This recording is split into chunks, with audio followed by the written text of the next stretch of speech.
మన భారతీయ సంస్కృతిలో గాయత్రి మంత్రానికి ఓ ప్రత్యేకమైన స్థానం ఉంది కదా, చాలా పవిత్రంగా చూస్తాం. కాని అది కేవలం ఓ ప్రార్థనేనా, లేక అంతకు మించి ఇంకేమైనా ఉందా? రండి, ఈరోజు మనం గాయత్రి మంత్రాన్ని ఓ శాస్త్రీయ కోణంలో చూద్దాం. ఒక్కసారి ఆలోచించండి, మనకు వేల వేల మంత్రాలు, ప్రార్థనలు ఉన్నాయి.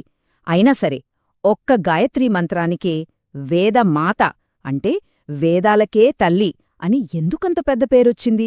అసలేంటి దీని వెనుక ఉన్న రహస్యం? దానికి కారణం ఇది కేవలం ఓ ప్రార్థన కాకపోవడమే, ఇదొక సైన్స్. అవును, మనలో దాగి ఉన్న అపారమైన శక్తిని ఎలా బయటకు తీసుకురావాలనేది చెప్పే ఒక విజ్ఞానశాస్త్రం. సరే, సైన్స్ అంటున్నాం కదా, అసలు ఈ మంత్రం ఎలా పనిచేస్తుంది?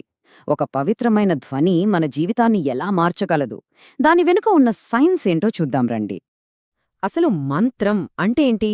చాలామంది కొన్ని పదాల కూర్పు అనుకుంటారు, కాని కాదు. మంత్రమంటే ధ్వనిశాస్త్రం, సౌండ్ సైన్స్. సరైన పద్ధతిలో ఉచ్చరిస్తే అది మనలో ఉన్న శక్తిని తట్టిలేపి అజ్ఞానాన్ని దూరం చేస్తుంది. ఇప్పుడు చాలా ఆసక్తికరమైన విషయానికి వస్తున్నాం.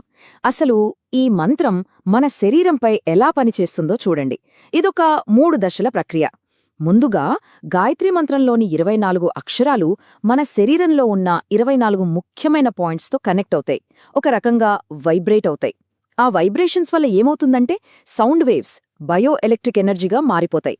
ఫైనల్గా ఈ ఎనర్జీ మనల్ని ఈ మంత్రానికి అధిదేవత అయిన సూర్యుడి కాస్మిక్ ఎనర్జీతో కలుపుతుంది. అద్భుతం కదా? సరే, సూర్యుడి శక్తితో కనెక్ట్ అయ్యాం. దానివల్ల ఏం జరుగుతుంది? 2 ముఖ్యమైన మార్పులు వస్తాయి. ఒకటి, ఈ విశ్వంలోని కొన్ని రహస్యాలు మనకు నెమ్మదిగా అర్థమవడం మొదలవుతాయి. 2, మన గత కర్మల ప్రభావం, పాపాలు అంటారు కదా, అవి నెమ్మదిగా తొలగిపోతాయి. అంటే మనలో ఒక పరివర్తన మొదలవుతుంది. అయితే ఒక్క విషయం గుర్తుంచుకోవాలి. మంత్రం అనేది ఒక పదునైన ఆయుధం లాంటిది. దాన్ని పట్టుకున్నంత మాత్రాన ప్రయోజనం లేదు. దాన్ని సరిగ్గా వాడాలి. అలా వాడాలంటే కొన్ని నియమాలు పాటించాలి. వాటినే మనం సాధనకు 4 మూలస్తంభాలు అనంటాం. మంత్రం పూర్తిగా ఫలించాలంటే ఈ 4 ఉండాల్సిందే. 1, మంత్రం యొక్క శక్తి అంటే వర్డ్ పవర్. 2, మీ మనసు యొక్క ఏకాగ్రత అంటే మైండ్ పవర్. 3, ఇది చాలా ముఖ్యం, మీ నడవడిక, మీ క్యారెక్టర్, అదే లైఫ్ పవర్. ఇక 4వది అస్సలు సందేహం లేని నమ్మకం, సోల్ పవర్. ఈ 4గింటిలో అత్యంత ముఖ్యమైనదేదో తెలుసా? అదే శీల సంపద అంటే మన క్యారెక్టర్. మరి ఆ మంచి క్యారెక్టర్ని అలవర్చుకోవటం ఎక్కడ మొదలవుతుందంటే మన నాలుకను అదుపులో పెట్టుకోవడంతో. ఎంత అద్భుతమైన మాట గదా ఇది!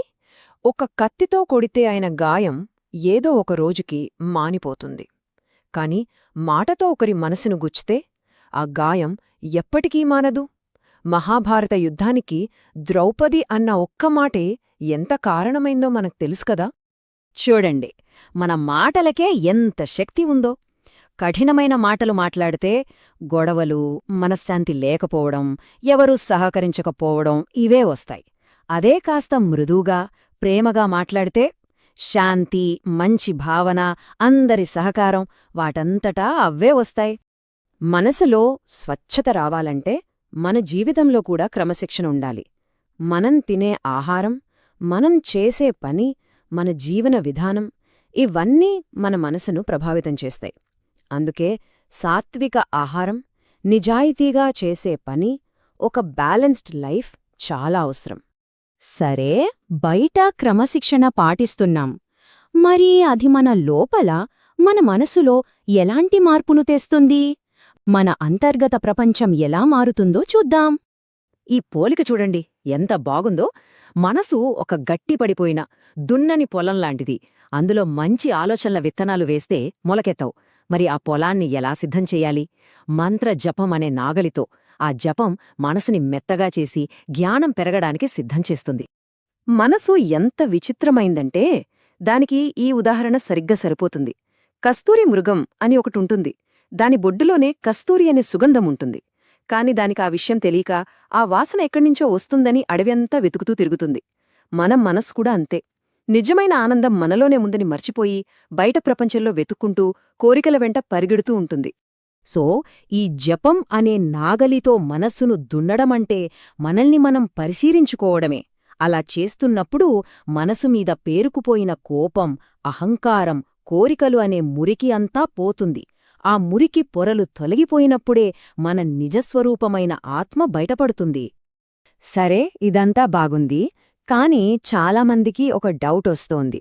మంత్రం జపిస్తే డబ్బులొస్తాయా, ఉద్యోగం వస్తుందా అని.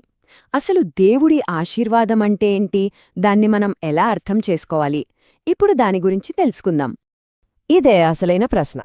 గాయత్రీ మంత్రం జపిస్తే చాలు, డబ్బు, విజయం, మనం కోరుకున్నవన్నీ ఆటోమేటిక్గా వచ్చేస్తాయా? సమాధానం చాలా స్పష్టంగా లేదు. దైవ ఆశీర్వాదం అంటే ఆకాశం నుంచి డబ్బుల మూటలు కింద పడటం కాదు. అది ఒక పెద్ద అపోహ. అయితే మరి ఆశీర్వాదం ఎలా వస్తుంది? అది మన లోపల ఒక స్ఫూర్తి రూపంలో వస్తుంది. ఒక మంచి పని చేయాలని ప్రేరణ కలుగుతుంది.